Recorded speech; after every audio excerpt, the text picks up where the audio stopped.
Good day mga ka-hunters. So yan, bali long time no see para sa inyo mga ka-hunters. So bali ilang buwan na rin pala tayong walang hunting. So gawa nga ng na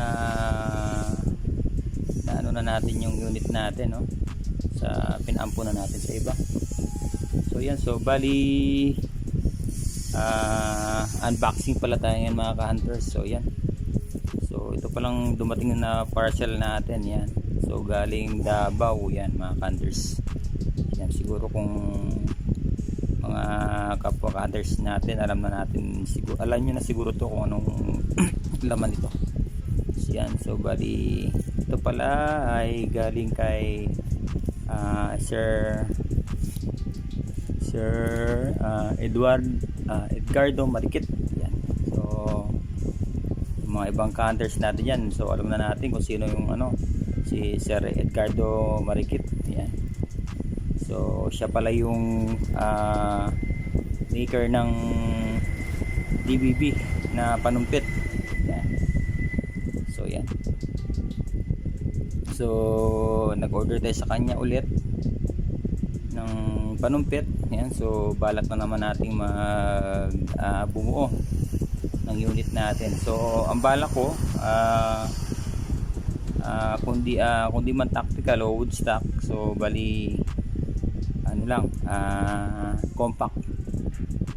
compact yung bubuin natin.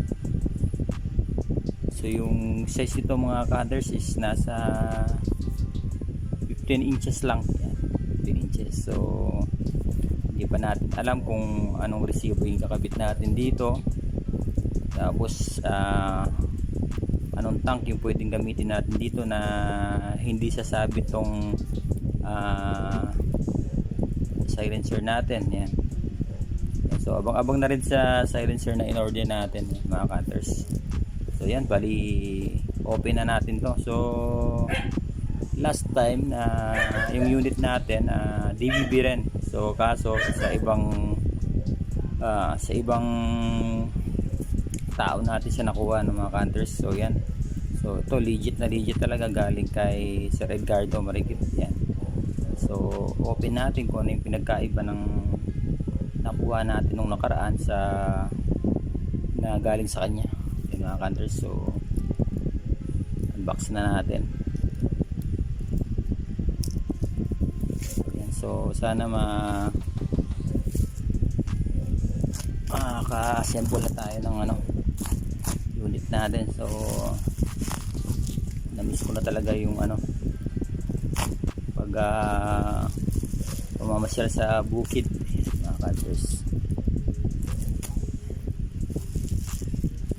Yan mga cutters, nakapasok siya ng PVC. So open natin mga hunters.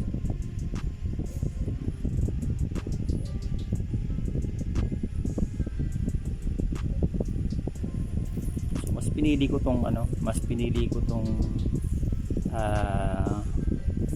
yung original talaga na DBB kumpara dun sa bagong lumabas ngayon na MT o DBBR. So subukan na rin kasi itong mga hunters. So ang maganda kasi dito mga hunters, kahit mababang FPS lang yung gamitin mo, nasa 850 to 870 yan. So maganda rin, tama, at saka siyempre matipid sa hangin. So balak ko rin sanang subukan yung isang kaso medyo tiwala na tayo dito sa na to, kaya ito na lang yung in-order natin ulit. So yan, so yung yan, napakaliit mga ka-hunters. So bali sukatin natin siya. So yan, kita ba? So excited na ako mga cutters sa resulta nito. Sana magka budget ulit tayo. makapag mabuo na natin. So yan mga ka-hunter. So yan, saktong 15 inches yan. So maliit lang na barrel, panumpit pala mga ka-hunters. So yan, so tignan natin yung chamber nya. So ito yung chamber, yan. So ganun pa rin sa dati mga ka-hunters. Tapos itong exit ng ano nya. So yun, solid na solid mga ka-hunters.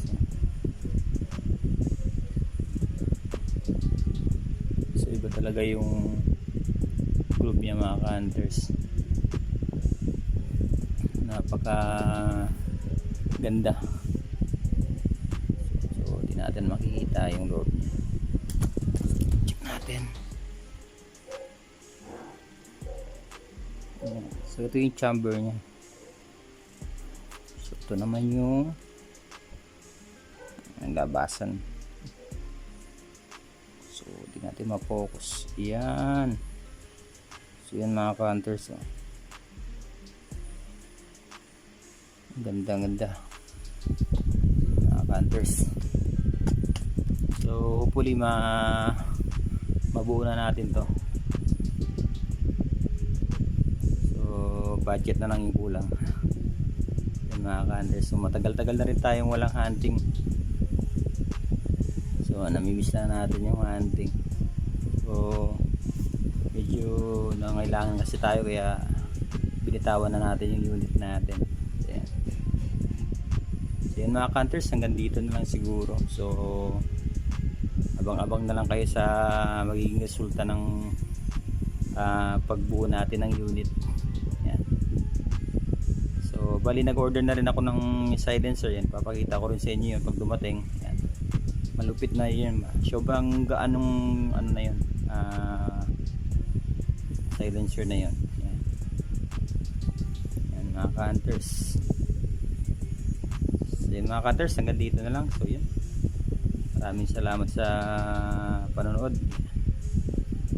So salamat din sa pagsuporta sa channel natin, kahit bihira na lang tayo mag-update. Mga ka-hunters, hanggang dito na lang. So, yan. Thank you.